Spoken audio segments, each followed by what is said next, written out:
Hey.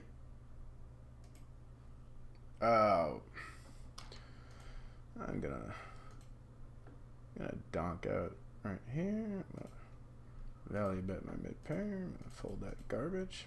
Speaking of garbage, I've been watching this show on YouTube called The Atheist Experience. It came up in my recommendations, and I guess I'm bored, and I've never really paid a lot of attention to the atheist-theist debate. Because it's like, yeah, you can't really prove it either way, right? But, bored, so I'm watching this show, and it's like this guy here, Matt Dillacunty. And man, I just, this guy really pissed me off. This whole atheist community is formed around hatred for religious people, and it's completely irrational.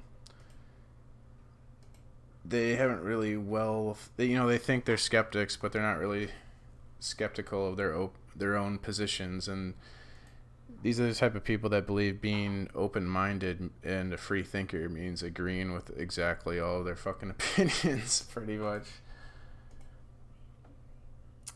This guy reminds me a lot of Nathan Oakley. Nathan Oakley runs a flat earth debate, right? And they will sit there and demand evidence from the ball earth people, but they don't defend their own position. And when you're in a debate environment, right, and you don't have to defend your own position, you just switch the burden of proof onto the other side. It's a cheesy tactic to make it look like you never lose arguments. It's a lot harder to prove your claim than to just say, I don't believe your claim, right? Or be skeptical of a claim. Unless, I guess, the claim has, like, rock-solid evidence. Which, obviously, when we're debating, it's things that All right, there's kind of a gray area, right? Usually. So Nathan Oakley will do the same thing where he demands the other side has to prove their point. And when he's asked to prevent evidence, he says, he doesn't have a model and that the earth is just observably flat. So he just basically makes a descriptive claim that both sides agree with, because even on the globe model, like everything is locally flat basically. So, because the globe's so big. So he doesn't make any normative claims. That's a thing that this Maladillakunti does too. And Jordan Peterson, when they debate, they'll just sit there and they'll make descriptive claims rather than normative claims. So a descriptive claim asserts that such and such is the case. So it's basically like saying a fact or quoting a statistical data or something. And then a normative claim, on the other hand, is a claim that asserts such and such ought to be the case. Normative claims make value judgments. Descriptive claims do not make value judgments. So a normative claim would be like, these facts say this, therefore I contend this hypothesis, or something. That would be like kind of a normative claim, right? And it's really, if you just sit there and make descriptive claims, it's like you can never be wrong in an argument, because you're just basically stating facts and you're not going deeper into what the facts mean or assertions based on the facts. So Matt Dillakunti does this too. Well, he'll basically just state facts. The burden of proof is on you, and the theist will call in and make normative claims, and then he'll just rip apart their claims, which it's like way easier to rip apart a normative claim than to actually make one and defend it yourself. So Nathan and this Matt Dillakunti, he takes the position that he just simply lacks a belief in God. So he just says, I don't believe your claim. And he makes no claim of himself. But really, if you're an atheist, you do make a claim that God does not exist. That's what an atheist is. So if a theist, right, the antithesis of a theist would be an atheist. And what's a theist? Someone who believes in God. So then what's the antithesis of someone who believes in God? Someone who disbelieves in God or does not think a God exists, if you want, however you want to semantically put it. So I think these atheists like to play a lot of word games to switch the burden of proof. And I think Matt Dillakunti, although I don't know if I've heard him quote it, but he sounds like he talks about Bertrand Russell's teapot, about extraordinary claims require extraordinary evidence. So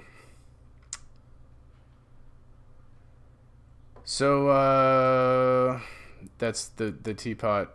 Russell's teapot is all about shifting the burden of proof onto the theist, and that's basically what he does. It's what Nathan Oakley does. Like, I believe it's a very cowardly way to go about like an argument or a debate, and then just to make descriptive claims. It's very cowardly. Like, they're afraid to put themselves out there and be wrong about something, even though they're wrong all the fucking time. And it's interesting, like, you can see, like, both sides, like, the theists and the atheists will claim science supports their side of the argument.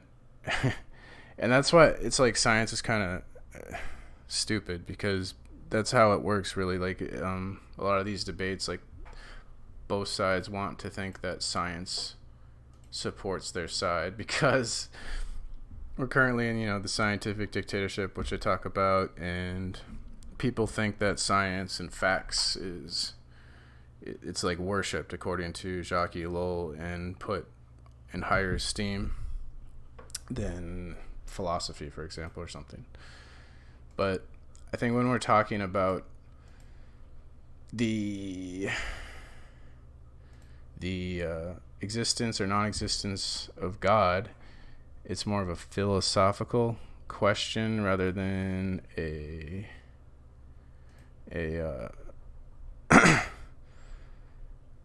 rather than a scientific question. So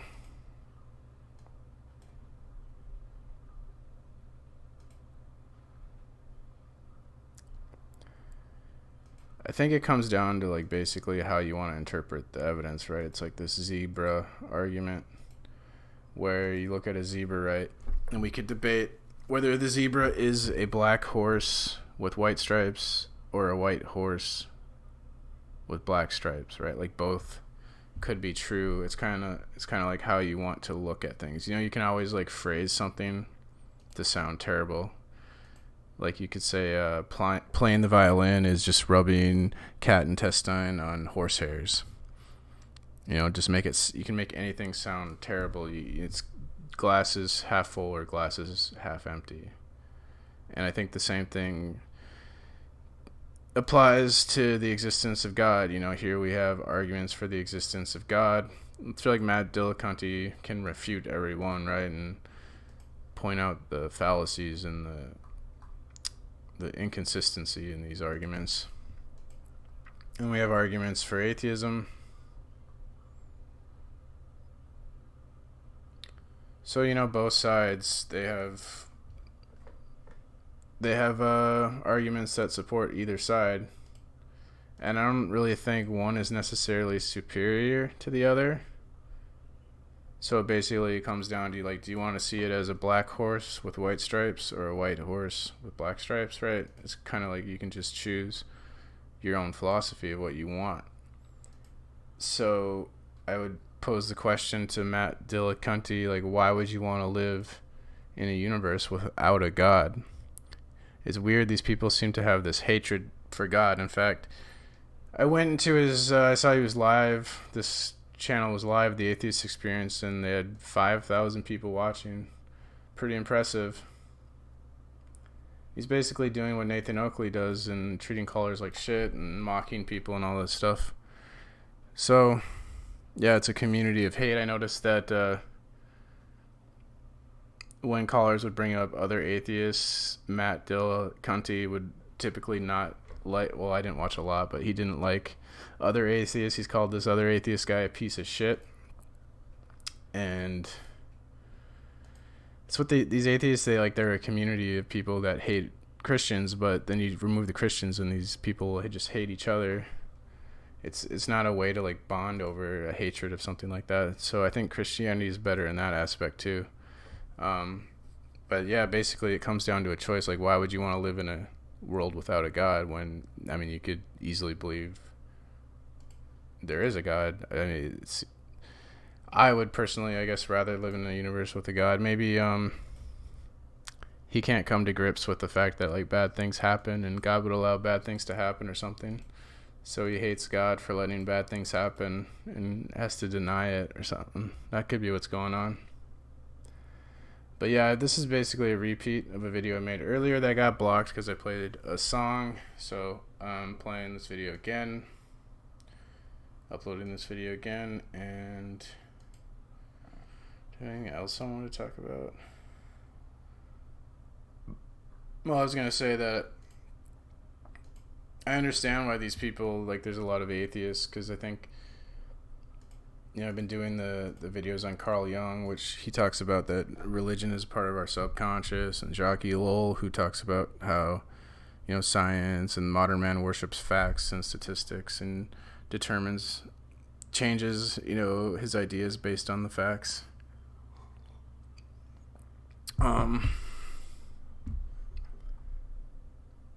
So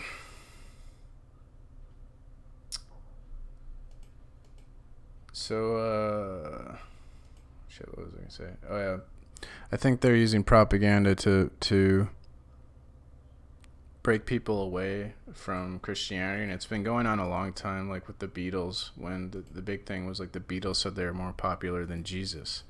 I think it's like a subtle attack on Christianity. So many of the youth looked up to the Beatles, and they're putting Jesus down and all that stuff. And it's true, like atheists, there's a lot of examples in history where Christianity, like the Spanish Inquisition, you can cite and cherry pick stuff, and they never think about the positive side of things, you know? But then with science and technology, it's like these atheists never see any of the negative. And I think that's what happens when you're like caught up in this like propaganda ideology is, you know, you believe you're morally superior, that you form a group, you talk about how your group is the best group and the other group, you know, they're awful. And you think you're morally superior to the other group, and shit, I'm losing my train of thought with playing poker. You think you're morally superior to the other group, and I totally lost my fucking train of thought. The fuck was I even talking about? I should go back and watch.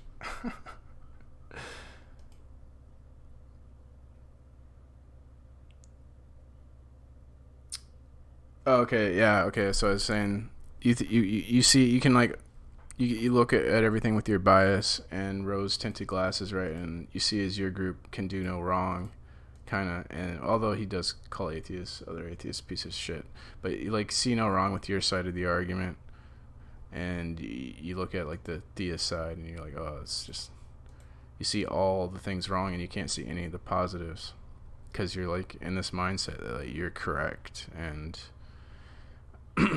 especially with these people, like they do this like switch the burden of proof to the other side, and they don't make normative claims. I think they're cowards. Like they're afraid of being wrong. Everything they say has to be like correct. Being wrong is a sin or something to them. Yeah, so I just think they're really cowardly. Like you shouldn't be afraid to be wrong about shit, but it just comes off when they act like this on these shows. Although people love it, so I can't knock them too much though, because like the mindless masses get off on this shit.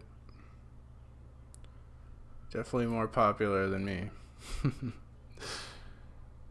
But I think nonetheless, I think it's fucking stupid. I guess I could talk about, this was an interesting article. Well, it was cover like tech censorship. Germany's online crackdowns inspire the world's dictators.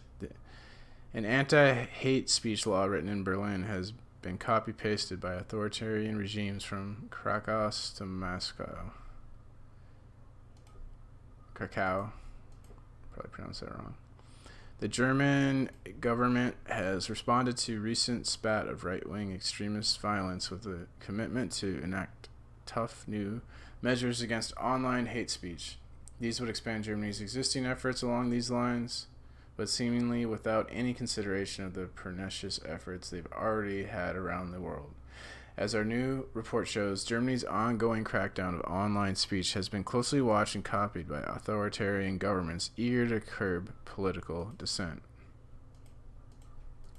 The crackdown began after 2015 when Chancellor Angela Merkel's decision to welcome more than 1 million refugees and asylum seekers was greeted with a tidal wave of protest ranging from derision, what the fuck is that, derision, to visceral hatred on social media. I think they're gonna outlaw, dude, we're not gonna be allowed to say shit. You're gonna like go to jail for hating someone or something. The anger migrated from online trolling and memes of keyboard warriors into actual attacks on refugee centers across Germany. Sensing a loss of control, the then Minister of Justice Heiko Maas wrote a stern letter to Facebook warning the tech giant that despite the need for free speech, the internet is not a lawless space where racist abuse and illegal posts can be allowed to flourish. Maas demanded a much stricter policy for content violating German law and Facebook's own community standards. Facebook and other tech companies agreed to a voluntary deal under which they would remove content deemed illegal within 24 hours. So it's like, doesn't matter if what American law says, because we're on the internet and the internet's all over the globe. These internet tech companies are going to have to capitulate to these authoritarian regimes and shit about like how if you want to market your product in China, you got to follow Chinese censorship, and they know it's like a huge market, a fuckload of people. So now, because of the internet, like laws around the world that shouldn't apply to Americans are gonna affect us. Censorship that shouldn't apply to Americans is gonna affect us. The law imposes so-called intermediary liability for social media networks with over 2 million registered users. Any content which is manifestly unlawful must be removed in a time frame of 24 hours. For all other unlawful content, the deadline is 7 days. Failure to remove illegal content is punishable by fines up to 50 million euros. Shit. The Network Enforcement Act's detractors argue that it delegates to the private sector the role of cybercop with little transparency or due process. This encourages social media companies to over-implement by providing an incentive to err on the side of caution to avoid fines. While no new offenses were crafted for the law, some existing definitions for the of unlawful are problematic in themselves. Yeah, a lot of problems with these terms of service and shit. It's like so subjective. So then content creators like don't know what the fuck to do. And then now with this like online culture is just like people have accepted being banned and all this. They've accepted all this shit as normal. So if we rose up, the consumer has to like do something about it. Basically, we have to be like, fuck this shit. But we're only gonna stand up and fight if they like actually take away the internet or they take away our favorite TV show or cancel a movie. Then people will fucking riot and protest.